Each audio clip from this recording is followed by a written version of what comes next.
వీళ్ళది గమ్మత్తైన చాలా నిజాలు మీ దగ్గర దాచేశారండి. ఏంటంటే మ్యారేజ్ ఏమో వీళ్ళు ఫిబ్రవరి 2011లో అయింది. ఆ అబ్బాయి సర్టిఫికేట్స్ అవి చూసాము. పెళ్లి చేసుకునేటప్పటికి ఆ అబ్బాయి మైనర్ అండి. ఆ తర్వాత వీళ్ళ తల్లిదండ్రులేమో హ్యూమన్ రైట్స్లో కంప్లైంట్ ఇచ్చారు.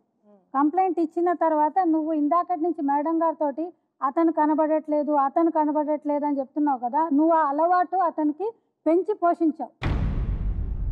నువ్వు ఇంకొకటి ఘోరమైన నిజాన్ని మేడం గారి దగ్గర ఆపావు. అదేంటంటేనండి, ఈవిడ చేసిన ఒక అన్యాయం ఏంటంటే పెళ్లి చేసుకుంది, వెళ్ళిపోయింది, అతనితో కాపురం చేస్తోంది, ఎవ్వరికి అతని యొక్క వేరే బోర్డ్స్ చూపించకుండా. దాంతో వాళ్ళు హ్యూమన్ రైట్స్కి వెళ్ళి విసిగిపోయి వేసారి హైకోర్టుకు వెళ్ళి హెబియస్ కార్పస్ అనేది ఒకటి వేశారు. హెబియస్ కార్పస్ అంటే అతన్ని తీసుకొని వచ్చి ప్రజెంట్ చేయమని.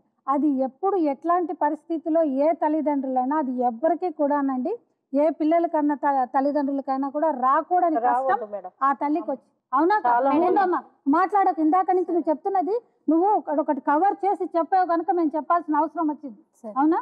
అప్పుడు నువ్వు ఏడాది పాటు నువ్వు వాళ్ళ అమ్మ వాళ్ళ నాన్నల దగ్గర నుంచి దూరం చేసి కాపురం చేసినప్పుడు నీకు తెలియలేదా?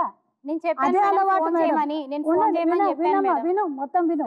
అదే అలవాటు మేడం. ఏడాది పాటు ఇతను కూడా మరి అది తెలిసి చేశాడు. ఇందాక నేను అదే అడిగాను. నువ్వు చిన్నపిల్లాడు అయితే కాదు కదా, నువ్వు హైదరాబాద్లోనే ఉంటూ నీ వేరే బోర్డ్స్ కన్నా తల్లిదండ్రులకి చూపించకూడనంత తప్పు ఎందుకు చేసావు నువ్వు? ఒక తల్లిదండ్రులు నా పిల్లల్ని చూపించాలి హైకోర్టుకు వెళ్ళి హెబియస్ కార్పస్ లాంటిది వేసి నిన్ను చూడాల్సిన అఘాయిత్యం వాళ్ళకి పట్టిందా? నువ్వు ఇందాక నుంచి అది దాచిపెట్టి చెప్తావా మేడం గారికి?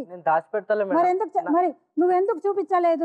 నేను ఫలానా అమ్మాయిని పెళ్లి చేసుకున్నానని నువ్వు ఎందుకు ధైర్యంగా వచ్చి చెప్పలేదు మీ అమ్మ నాన్నకి? వాళ్ళకి డౌట్ వచ్చింది. నువ్వు డౌట్ వచ్చినప్పుడు నువ్వు రావచ్చు కదా, నువ్వు చిన్నపిల్లాడి కాదు కదా మేడం. ఈ విధంగా ఆ తల్లిదండ్రులు కోర్టుకు వెళ్ళి హైకోర్టుకు వెళ్ళి అది చాలా బాధాకరమైన కంప్లైంట్ అంటాం. ఎప్పుడైతే ఈ హెబియస్ కార్పస్ ఎప్పుడైతే తల్లిదండ్రులు హైకోర్టులో వేస్తారో మేము అక్కడ చాలా కన్విన్స్ చేస్తాం, కౌన్సిలింగ్ చేస్తాం. ఆ తర్వాతనే ఈ పిటిషన్ 226 ఆఫ్ కాన్స్టిట్యూషన్ కింద ఆ పిటిషన్ అలో చేయమంటాం. ఎందుకంటే వేరే మీరు ఇచ్చిన హ్యూమన్ రైట్స్ లో కంప్లైంట్ వాళ్ళు చూసారా లేదా, మీరు మాట్లాడారా లేదా అని అది చూసిన తర్వాతనే ఒక జెన్యూన్ రీజన్ ఉన్న తర్వాతనే హెబియస్ కార్పస్ అనే పిటిషన్ ని వాళ్ళు ఎంటర్టైన్ చేస్తారు, వాళ్ళు యాక్సెప్ట్ చేస్తారు. అంటే అంత బాధ మీ ఇద్దరు ఆ తల్లిదండ్రులకు ఇచ్చారు. ప్రేమించడం తప్పు కాదు, పెళ్లి చేసుకోవడం తప్పు అంతకంటే కాదు, కానీ దాక్కోవడం